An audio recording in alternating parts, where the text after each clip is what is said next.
MLC Teenmar Mallanna Q News office మీద కల్వకుంట్ల కవిత గారి తెలంగాణ జాగృతి organisation కార్యకర్తలు దాడి చేశారు. మల్లన్న ఆఫీస్ మొత్తాన్ని ధ్వంసం చేసి గందరగోళం చేశారు. అక్కడ వరకు ఆగకుండా మల్లన్న ఉన్న క్యాబిన్ లోకి కూడా వెళ్లి ఆయన్ని ఫిజికల్ గా అటాక్ చేశారు అని ప్రచారం అయితే జరుగుతుంది. మరి ఎందుకు ఒక ఆర్గనైజేషన్ కార్యకర్తలు అటాక్ చేయాల్సి వచ్చింది? అటాక్ చేసే అంత పని మల్లన్న గారు ఏం చేశారు? ఈ అటాక్ గురించి కవిత గారు ఏం రియాక్షన్ ఇచ్చారు? వీటన్నిటి గురించి ఈ వీడియోలో తెలుసుకుందాం. మల్లన్న చెప్పిన దాని ప్రకారం సుజిత్ రావు అనే తెలంగాణ జాగృతి కార్యకర్త మల్లన్న పర్సనల్ సెక్యూరిటీ చేతిలో ఉన్న గన్ ని లాక్కొని మల్లన్నని షూట్ చేయడానికి ట్రై చేశాడంట.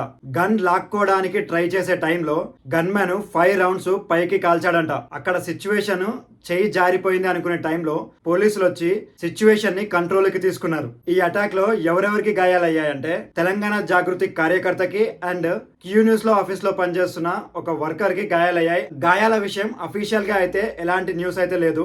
అటాక్ జరిగిన క్యూ న్యూస్ ఆఫీస్ ఫ్లోర్ మీద బ్లడ్ మార్క్స్ అయితే కనిపిస్తున్నాయి. వీడియో చూస్తే క్లియర్ గా అర్థమవుతుంది ఎంత దారుణంగా అటాక్ చేశారని. మల్లన్న తర్వాత మేడిపల్లి పిఎస్ కెళ్లి కంప్లైంట్ అయితే ఇచ్చారు. కల్వకుంట్ల కవిత గారు తెలంగాణ జాగృతి కార్యకర్తలను మోటివేట్ చేసి తనపై అటాక్ చేపించింది అని కంప్లైంట్ లో రాశాడు. అటాక్ టైంలో తన ఆఫీస్ లో ఉన్న డిజిటల్ రికార్డర్ కూడా దొంగిలించారు అని మల్లన్న ఇచ్చిన కంప్లైంట్ లో ఉంది. మేడిపల్లి డీజీపీ మల్లన్న ఆఫీస్ కి వచ్చి పరిస్థితి ఏంటి అని చూశారు.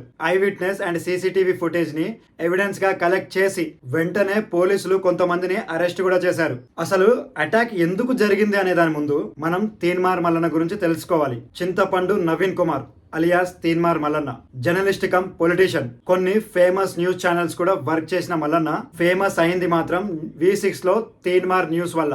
ఆయనకు మల్లన్న అనే పేరు కూడా అక్కడే వచ్చింది. సర్కాస్టిక్ గా మాట్లాడి అంటే వెటకారంగా మాట్లాడి కేసీఆర్ గవర్నమెంట్ ని కూడా క్వశ్చన్ చేసి ఫేమస్ అయ్యాడు. ఆ ఫేమ్ తోనే 3 సార్లు ఎమ్మెల్సీగా పోటీ చేసి ఓడిపోయాడు. కాంగ్రెస్ పార్టీ హయాంలో వరంగల్, ఖమ్మం, నల్గొండ గ్రాడ్యుయేట్ కాన్స్టిట్యుయెన్సీ ఎమ్మెల్సీగా పోటీ చేసి గెలిచాడు. మల్లన్న మంచి వాక్ చాతుర్యం ఉన్నవాడు. అంటే మల్లన్న మంచి మాటకారి. ఆయన వీడియోస్ ని ఫాలో చేసే వాళ్ళకు అర్థమవుతుంది. తర్వాత మల్లన్న తనకు సీట్ ఇచ్చిన పార్టీకే ఎదురెళ్లాడు. మీరు చేసిన సర్వే అంతా తప్పు అని క్యాస్ట్ సర్వే పేపర్ నే కాల్ చేశారు. ఆ విషయంలో మల్లన్న చేసిన పనికి పార్టీ షోకాజ్ నోటీసులు ఇచ్చింది. దానికి ఎలాంటి జవాబు ఇవ్వకపోయేసరికి మార్చ్ 1, 2025 లో మల్లన్నని సస్పెండ్ చేసింది పార్టీ. కాంగ్రెస్ పార్టీ బీజేపీతో కలిసిపోయి నన్ను సస్పెండ్ చేశారు అని డైరెక్ట్ గా రేవంత్ రెడ్డినే విమర్శించాడు. మల్లన్నపై అటాక్ చేసింది కాంగ్రెస్ పార్టీయో లేదా రేవంత్ రెడ్డినో కాదు, కల్వకుంట్ల కవిత గారికి సంబంధించిన వాళ్ళు. దానికి కారణం మల్లన్న కవిత గారి గురించి చేసిన కామెంట్స్ వల్ల. జహీరాబాద్ లో జరిగిన సభలో మాట్లాడిన మల్లన్న కవిత గారు చేసిన సెలబ్రేషన్ ని మల్లన్న విమర్శించాడు. నార్మల్ గా విమర్శిస్తే ఎటువంటి గొడవ వచ్చేదే కాదు. ఆయన మాట్లాడిన పదాలు అండ్ ఆయన యూజ్ చేసిన లాంగ్వేజే అక్కడ ప్రాబ్లం. కించపరిచేలా, కోపం వచ్చేలా మాట్లాడాడు. ఇక్కడ మెయిన్ పాయింట్ ఏంటంటే కవిత గారు బీసీ కాదు. ఆమె వెలమ కమ్యూనిటీకి చెందిన ఆమె. వాళ్ళది ఫార్వర్డ్ క్యాస్ట్ అన్నమాట.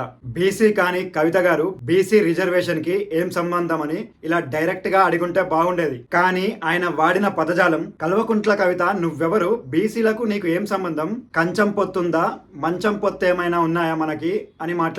బీసీలకు 42% ఆర్డినెన్స్ వస్తే నీకేం సంబంధము? నువ్వు బీసీయా? నీకు నాకేమైనా సంబంధమా?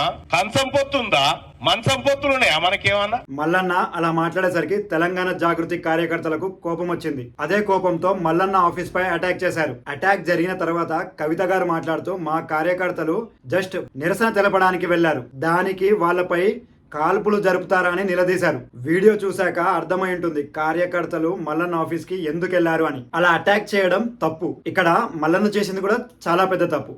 అలాంటి కామెంట్స్ చేసినందుకే ఆ రోజు అటాక్ జరిగింది. సరే, కల్వకుంట్ల కవిత గారు తన స్వార్థం కోసం బీసీలకు సపోర్ట్ చేస్తున్నారే అనుకుందాం. ఒక ఫీమేల్ ఎమ్మెల్సీని మంచం పొత్తు, కంచం పొత్తు అనడం, ఆ పదాలు వాడడమే కరెక్ట్ కాదు. వేరే రకంగా క్రిటిసైజ్ చేస్తుంటే అయిపోతుండే. ఒక సీనియర్ జర్నలిస్ట్ అలా మాట్లాడడం, కవిత గారిని ఒక ఫీమేల్ ని పట్టుకొని అలా విమర్శించేటప్పుడు ఆయన సీనియారిటీ ఏమైపోయిందో నాకైతే అస్సలు అర్థం కాలేదు. కానీ దాడి జరిగిన తర్వాత ఆయన మాట్లాడిన మాటలకి ఎక్స్ప్లెనేషన్ ఇచ్చాడు. పొత్తంటే కలిసి బంతి భోజనం చేయడం, మంచం పొత్తంటే వియ్యం పొందడము.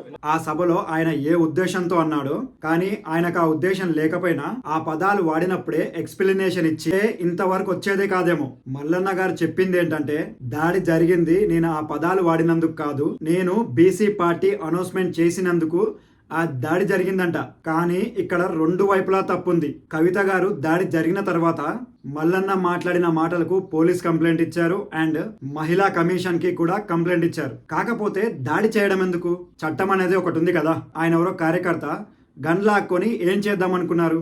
ఇది సినిమా, ఏం చేసినా నడుస్తుంది అనుకున్నాడేమో. మల్లన్న మాటకారి అని ముందే చెప్పిన. బీఆర్ఎస్ పార్టీ టైంలో కేసీఆర్ ఫ్యామిలీని ఎక్కువగా విమర్శించింది ఎవరైనా ఉన్నారంటే అది మల్లన్ననే. బీసీకి సపోర్ట్ చేసే అన్ని పార్టీలని కలుపుకోపోతే బీసీలకే సపోర్ట్ ఎక్కువ వస్తుంది కదా. ఈ ఇద్దరిలో ఎవరిది తప్పు అనిపించిందో ఖచ్చితంగా కామెంట్ చేయండి. అలాగే సబ్స్క్రైబ్ చేయడం మర్చిపోవద్దు.